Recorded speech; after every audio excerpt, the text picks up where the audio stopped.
ব্যস্ততার কারণে কয়েক মাস পর পর আমরা গ্রামে যেতে বিরক্ত বোধ করলেও বাচ্চার জন্য গ্রামে যাওয়াটা অক্সিজেন গ্রহণ করার মতো।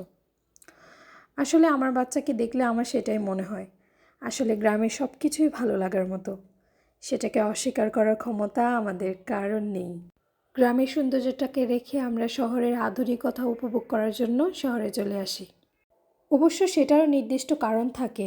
ভালো কিছুর আশায় আমরা শহরের দিকে পাড়ি জমাই। ফ্রেশ শাকসবজি আর ফ্রেশ অক্সিজেনের জন্য তো গ্রামে যাওয়াটা আমাদের মাস্ট, আমি তো এটাই মনে করি।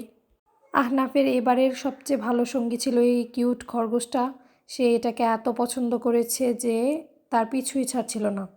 সে খরগোশটাকে পাতা খাওয়াচ্ছিল আর অনেক বেশি বিরক্ত করছিল খরগোশটাকে, যদিও সে অনেক এনজয় করছিল।